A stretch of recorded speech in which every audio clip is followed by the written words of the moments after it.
Thanks, Ray. You'll have heard of the old bait and switch. It describes a fraud where a company advertises one thing, something that sounds highly desirable, which is the bait. But when a mug actually makes a purchase, they get sold something else entirely, something they wouldn't have wanted in a million years. That's the switch. You see an offer for a luxury coat at a knockdown price. When you try and buy it, you're told they're all sold out, but here's one at twice the price. That's bait and switch, and it's illegal. Bait and switch is all around us. Insects in food. Remember when "waiter, there's a fly in my soup" was the start of a joke? Well, now the joke is well and truly on us, and the flies aren't just in the soup, they'll be in the bread and all the rest. They tell us we can save the planet by not eating meat. That's the bait. They push plant-based foods and tell us they're the healthier option anyway, even though anyone who's looked at the ingredients on the side of a pack of vegan sausages knows you need a chemistry degree to decipher them. And then there's the bugs. Eat crickets, the Hollywood A-listers tell us. It's better for the environment. But replacing other sources of protein with crickets means a lot of crickets.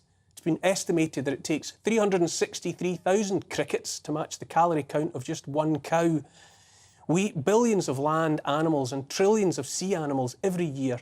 Stop all that and it's going to take a lot of sheds full of a lot of crickets. Just think of the energy needed to breed and keep all those insects. Maybe think about the genetic modification. Stop to wonder about some of the viruses and diseases insects carry. Where could it all go wrong? And yet still the bait is that 1/3 of a million bugs are preferable to one grass-fed cow. And anyway, if crickets are, let's say, safe and effective, why not just tell us we're going to be eating them? Don't slyly turn them into powder and slip them into the food supply under a Latin name no one understands. Tell the truth, out there in the light where everyone can see it.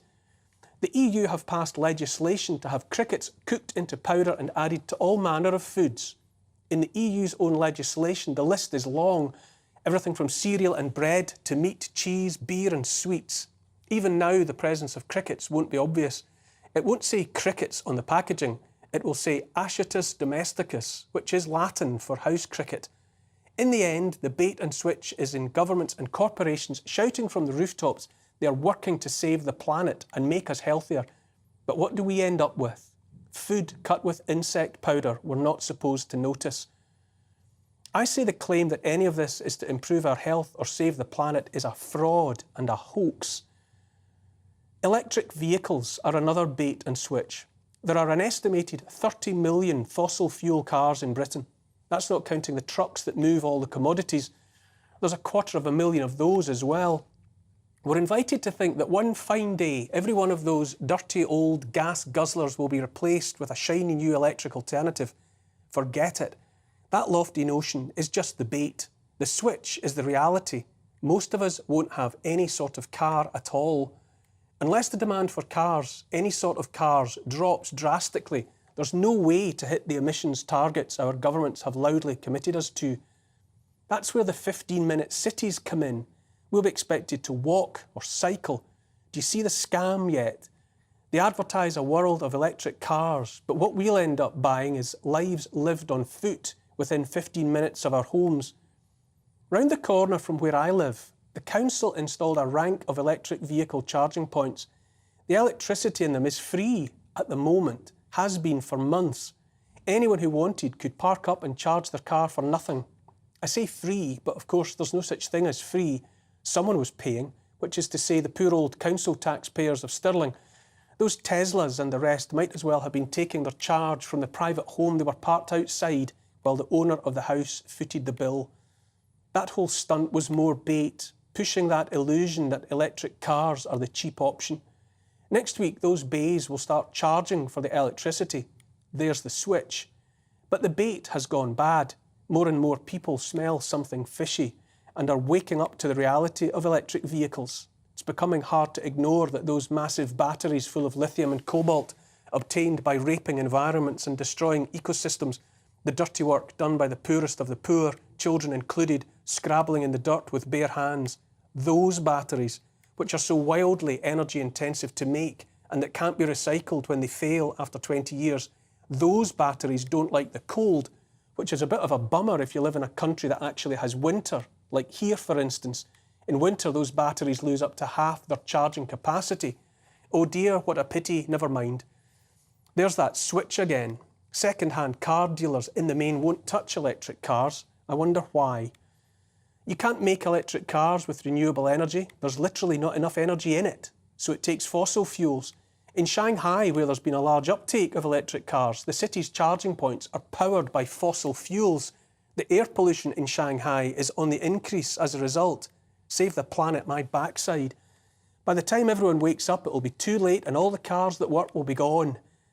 America is sitting on 8 million cubic tons of lithium. The US actually led on the development of lithium mines until the 1990s, when they were shut down. The Greens in the US, a group well practiced in embarking upon ruinously expensive legal action, effectively bans lithium mining there. Now 80% of the world's lithium is mined in Australia, Chile and China. China controls half of the world's lithium production and 3/4 of the world's lithium battery factories. Wherever it happens and however it's done, mining of any sort is extraordinarily expensive, requires vast amounts of fossil fuel energy and inflicts catastrophic damage. Renewable energy, dependent upon the mining of rare metals and minerals like lithium, cobalt, copper, silver and a whole raft of others in mind-boggling quantities, can never be green. Renewable energy's appetites rape the planet every bit as enthusiastically as any other. Except nuclear, of course, but we don't talk about nuclear because Greens don't like the clean, emissions-free energy that is nuclear. I say again, the only solution, the inevitable solution, and the one we're not supposed to know about yet, is no cars. They advertise green energy and electric cars, but what they're selling is environmental damage, more billions for the super rich, followed by no cars for us, bait and switch. Under cover of all this, the fossil fuel industry will be dismantled and put away. I say the day will come when we look over our shoulders and notice it's gone. By then, it will be obvious that most of us don't have cars either. Finally, we'll ask, how come my home is cold and yet I still don't have an electric car?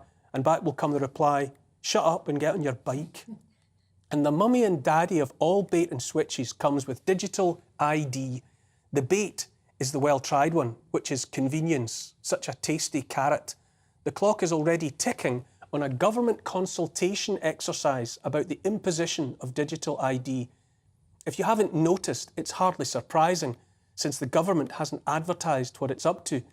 We have until the 1st of March to go to a government website and make clear how much we feel about what is proposed. If we don't object, and in enough numbers, the proposals will become law by the end of the year, and digital ID will be real. As always, the large print giveth and the small print taketh away. The bright and crunchy carrot of convenience will seek to reassure you that digital ID will keep you safe and ensure your privacy. The dark side, the enemy inside the Trojan horse, is that every shred of your private data will be shared with any government agency and any so-called stakeholder that wants it. Above all else, know this: the new world into which we are sleepwalking is one of zero trust. Zero trust is not my idea. It's the official foundation of your future. Zero trust means each one of us is regarded as a criminal until we can prove otherwise by exposing every scrap of our data. We will be guilty until we prove our innocence. To shop online, you'll have to use your digital ID to prove you are who you are. Just to read your email, to use online banking, even to open your computer will require your digital ID. You'll be in digital jail until you open it with your digital key. All of this can be connected to your carbon footprint and the rest of your social credit score. Make no mistake, all of it is on the Chinese model that enables the state to watch, track and record everything you do and everywhere you go. The cameras are already in place around us and in our phones and screens, alongside the microphones that can listen. All of this can be tied to a central bank digital currency, not actual money you can hide under the mattress, just a digital credit rating monitored before any and every transaction. Imagine a future where artificial intelligence watches you try and charge your electric vehicle or put fuel in your old car and decides you've already emitted too much CO2 this month. Result, no power or fuel for you. Or you try and buy a steak and the AI decides you've consumed enough environment-wrecking beef. You can't buy it. Imagine you want to travel to London for a meeting and the AI decides you've tweeted something the government doesn't like. No ticket for you. The usual voices will say all of this is just conspiracy theory, but the past 3 years have proved that today's conspiracy theory is tomorrow's fact. Here are more facts. All online technology is vulnerable to cyber attack, theft and fraud. Banks and the rest are hacked and defrauded all day, every day. There goes your private data. The consultation document is long and complex. The elderly, those without smart tech, those who struggle with technology and even literacy will neither find the document nor be able to take part. In no way can they give informed consent. Children and adolescents are at most risk because they cannot give informed consent by definition. Here's the thing. Our governments want digital ID. For the longest time, most of us have been slaves to debt. In the future, we are to be digital slaves, our every move under round-the-clock surveillance and subject to the yes or no of Big Brother. When it comes to bait and switch, this is the end game. Once digital ID is in place, they won't need the bait anymore because we'll have swallowed it. We have until March. Don't say you didn't know it was happening.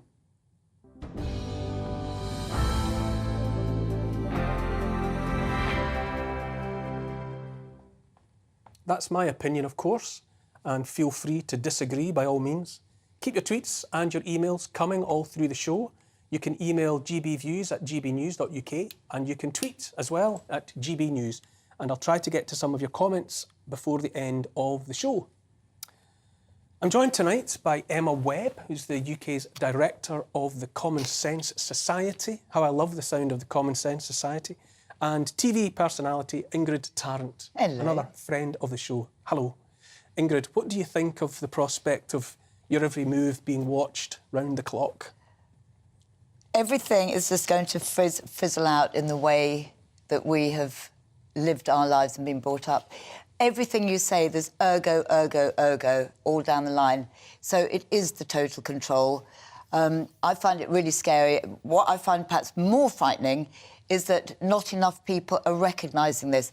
And I do hope that people that are watching this particular show, actually all your shows, but this particular one, will actually go back and just analyse everything you said one by one by one, because it's showing the complete, how the control in society is going to be global. It's not just here, of course, you know, it's our government and everything. And I don't believe that they're going to look at the figures and do that. Look at, oh, God, I forget his name, Sadiq Khan, sort of like saying he's completely ignored all the people protesting against the widening the zone. Further exclusions. Yes, and it's just been exposed. They're so corrupt. I don't believe anybody and I don't trust anybody anymore.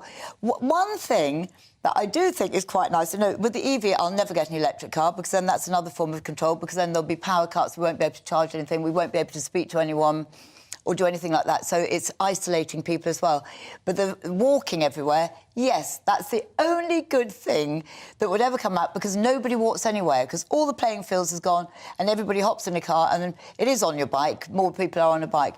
But that's not the point. You can encourage people to walk, but you don't have to do it this way. Good luck walking to Australia to see your relatives. No. Emma, the Common Sense Society, how would the Common Sense Society, do you think, react to the idea of this kind of round-the-clock surveillance? Well, I can't speak on behalf of the entire organisation, but I can tell you that my opinion is that opposition to this is common sense. I think that, as you were saying with the idea of bait and switch, I think, you know, many of the things that you mentioned there, it's a completely false economy. The lithium battery is a perfect example of a false economy. And that people will be enriching themselves off of this green technology. But I can tell you, they won't be the people eating the bugs. They won't be the people who are eating the poor quality food. They will still be able to get their beef and to access their high nutrition diet. So I think that people need to really wake up to the false economy, because a lot of this stuff is quite complex, isn't it? And so people aren't necessarily aware. They hear that being green is a good thing and everybody wants to take care of the environment for sure. But when you actually look into these things, you find out that they're not good for the environment, they're not good for your health. And so I would say that the common sense approach would be for everybody to do their own research, do their own due diligence, because we are living in an increasingly low-trust society, and the best thing that you can do is to trust yourself and to trust your own instincts and to trust your own research. Absolutely. Couldn't agree more. The first break is already upon us, after which I'll discuss the controversial topic of whether fluoride should be added to drinking water in England and Wales. See you very soon. Welcome back to Neil Oliver Live. There's responses in already to what's been said so far. Paul says, I'm not eating crickets. I'm just not. I'm there with you, Paul. Twitter user says, the Coast Guy, once again, saying things that would have other TV stations pulling the plug on him live on air. Splendid. Valerie says, government deliberately wrecking the economy and police definitely not keeping us safe, orders from afar. And finally, from another Twitter user, Neil Oliver is going on insects in our food. Good. I can't believe so many people are just sitting there and watching all this BS calmly without anyone else saying anything about it. You go for it, mate. Absolutely great. Fantastic. That's lifted my spirits. Now, though, the addition of fluoride to our tap water is a controversial topic. People in around 25 countries drink water with added fluoride, including some 6 million in England. The government has plans to put fluoride in drinking water throughout England and Wales, and a consultation paper will soon be published online. Another one. The whole idea is opposed by many, including my next guest, Joy Warren, who's the national coordinator of the Fluoride Free Alliance UK. Good evening to you, Joy. Thanks for joining me. Good evening. Nice to see you. Why do you object to fluoride in our drinking water? It's a very long list of objections. First of all, it's an industrial hazardous waste. It's a pesticide. It's medically unethical.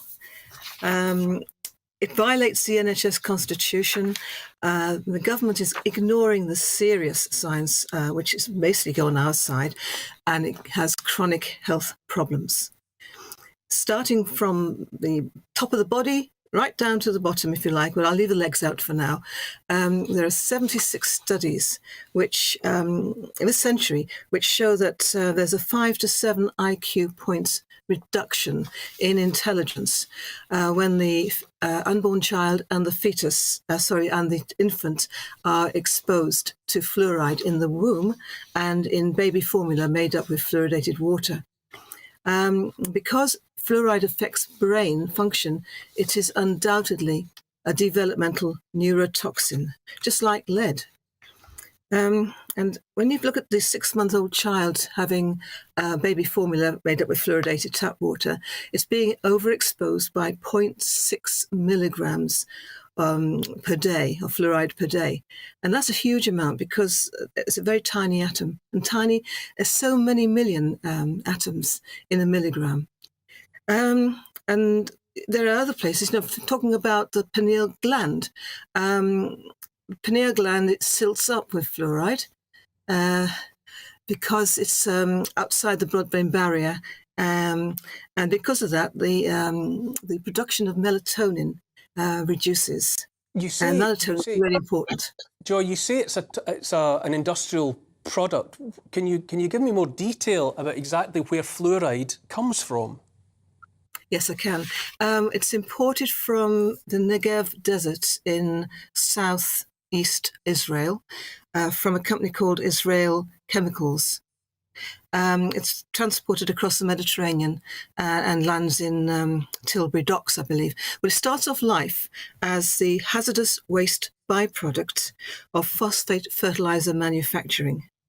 It's not wanted by the people who produce it, and it's not produced deliberately.